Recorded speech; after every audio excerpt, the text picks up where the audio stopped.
Muy buenas noches para todos.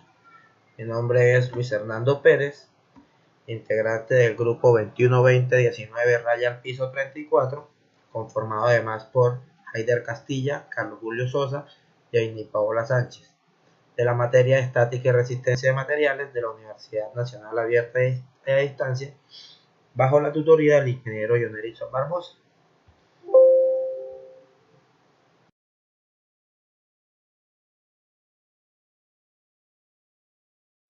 Bueno, en este video vamos a diseñar la estructura enviada por el ingeniero, donde nos dice que el área a cubrir corresponde a un terreno rectangular de 12 metros de frente por 24 metros de fondo. Las cerchas tendrán una separación de 3 metros entre sí. Las cerchas tendrán una pendiente de 25 grados y se construirán con perfil de acero estructural A36. El ángulo entre piernas iguales L64 por 64 por 9.5. Aquí nos indica que ver el apéndice C del libro guía la unidad 2, la página A24, donde nos va a dar las especificaciones. Más adelante estaré mostrando. Con los cálculos respectivos se pudo determinar que la longitud de la cuerda inferior es de 12 metros, la longitud de la cuerda superior es 13.24, el número de cerchas sería 9 para cubrir el área rectangular. Tenemos un área de influencia de 39.72 metros cuadrados y una velocidad del viento de 10 metros segundo para la ciudad de Cúcuta, norte de Santander. A partir de la información que nos dieron, pudimos calcular las longitudes de los elementos, como podemos ver en la tabla, donde tenemos los segmentos AB, que sería 2.207, BC 2.207, CD 2.207, así respectivamente. Todas estas medidas están dadas en metros. Más abajo podemos darnos cuenta la imagen de los perfiles del ángulo enfrentado del acero que nos tocó utilizar para diseñar la respectiva cercha. Aquí, como les indicaba anteriormente, podemos ver las propiedades de los perfiles laminados de acero. Respectivamente miramos el de 9.5 que nos tocó, nos da los pesos por metro, los momentos de inercia con respecto a cada eje, los ejes X y eje Y. Aquí podemos observar la distancia entre correas que se va a utilizar y están numeradas, número 3, número 4, número 5, número 8 y número 10. Estas correas se utilizarán en celosías construidas con varilla de acero y con una densidad de 5 kilogramos por metro. El número de correas para cada pendiente será de 6, para un total de 12 correas para las dos pendientes, lo que da una longitud de 12 por 3 metros de ancho del área de influencia igual a 36 metros de correa por cercha. Con la información recolectada ya podemos determinar las cargas vivas que tenemos para 27.275.724 newton.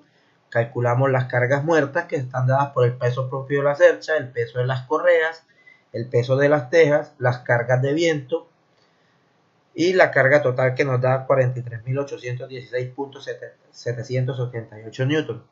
Más abajo distribuimos las cargas en los nodos de la estructura, como se puede ver en la figura representada. Tenemos dos apoyos, la estructura está apoyada en el punto A y el punto G.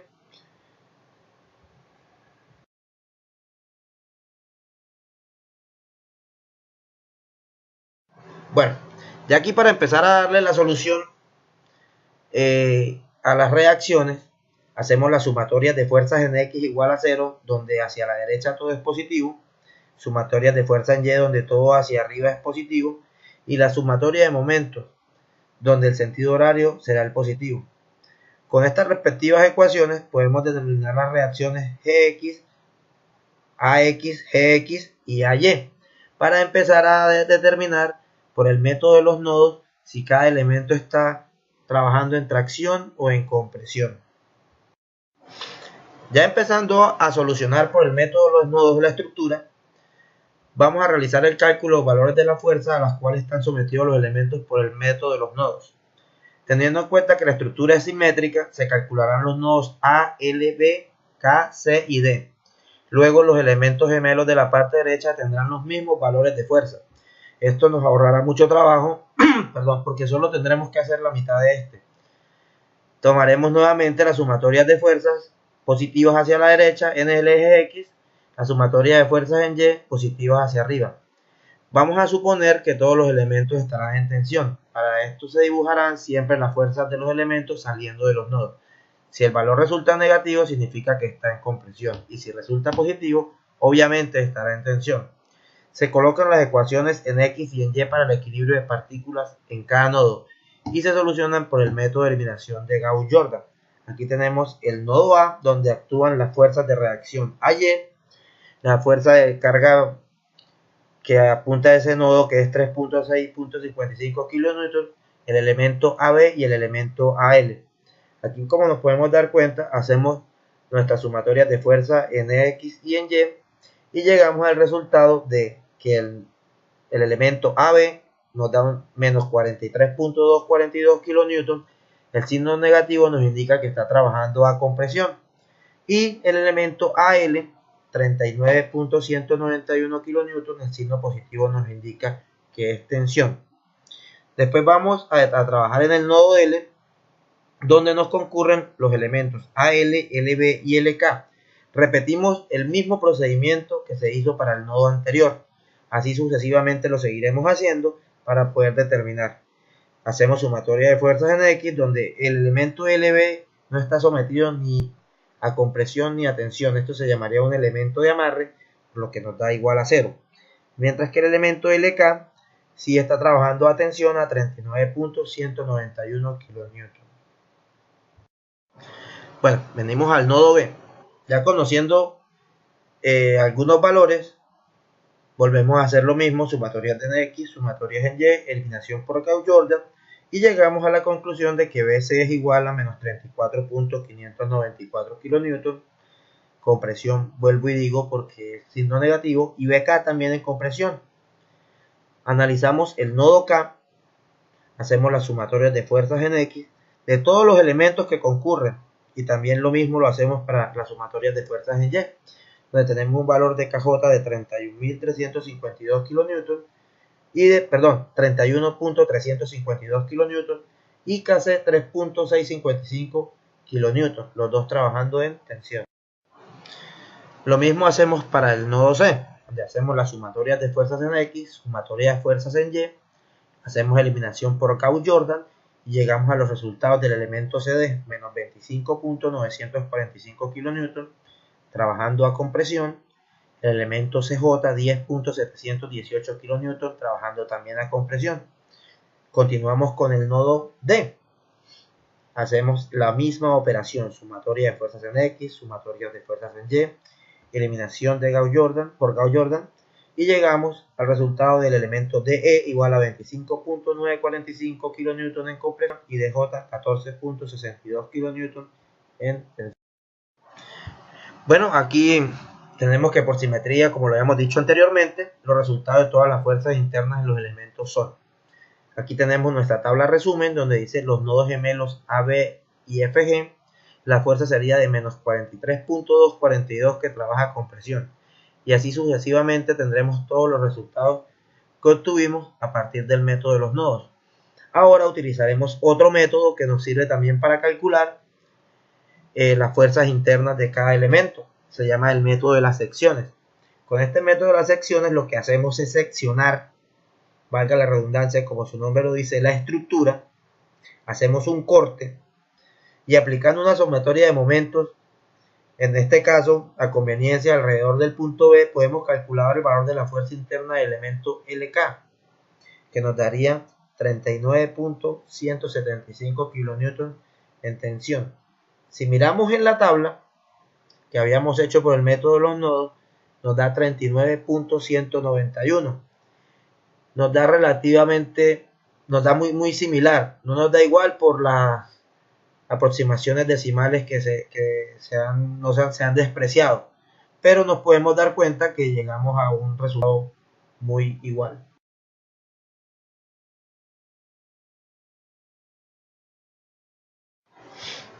Bueno, para continuar con la siguiente fase, con base a la estructura que el tutor nos deja en el foro, Debemos calcular los esfuerzos normales para cada una de las barras de la estructura asignada y clasificarlos como de tracción o compresión.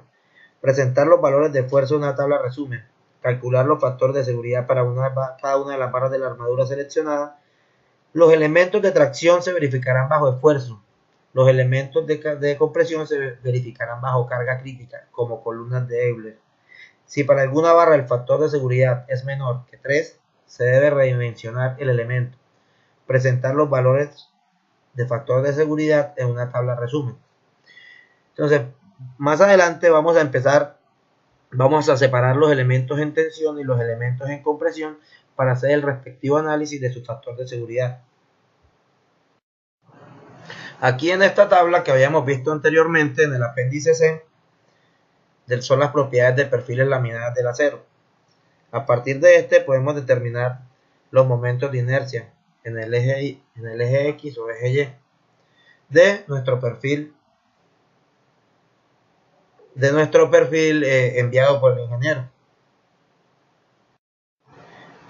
Con el teorema de Steiner o de ejes paralelos y con la tabla obtenida anteriormente podemos calcular el momento de inercia. El momento de inercia en el eje X o el momento de inercia en el eje Y. Pues calculando los momentos de inercia vamos a empezar a trabajar con el momento de inercia de menor momento, que sería el I sub X, para poder calcular más adelante lo que nos piden. Bueno, ahorita empezaremos a calcular el factor de seguridad para cada elemento que esté en tensión, a partir de su esfuerzo admisible, que lo calculamos con la fórmula igual a fuerza sobre área. El área del perfil ya lo obtuvimos en la parte anterior, y calculamos el factor de seguridad con la fuerza sobre el esfuerzo admisible y obtenemos los factores de seguridad. Los factores de seguridad nos dan mayor que 3, lo que nos quiere decir que no debemos hacer ningún ajuste ni redimensionar la estructura. Bueno, ya para culminar el ejercicio, vamos a calcular los factores de seguridad para las barras en compresión, con el criterio de carga crítica en columnas de Euler. En la primera columna tenemos los nodos que trabajan a compresión, tenemos los nodos gemelos AB y FG, BC y FE, BK y FE, y así respectivamente. En la columna siguiente tenemos la fuerza que fue calculada por el método de los nodos. Después en la siguiente columna tenemos si están a tensión o compresión. Recordemos que solo vamos a trabajar los de compresión. El área de perfil, que ya fue calculada. Tenemos el módulo de elasticidad del acero, que sería 200 gigapascales. La longitud de cada elemento, que también la calculamos al principio del ejercicio. Y tenemos el mínimo momento de inercia, que habíamos dicho que era I sub X.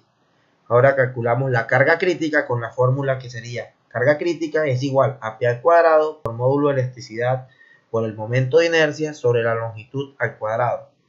Después de eso hallamos el factor de seguridad, que sería nuestra carga crítica sobre nuestra fuerza. Muchas gracias por su atención. Espero les haya sido de su agrado y hayan tenido la mayoría sobre este video. Buenas noches.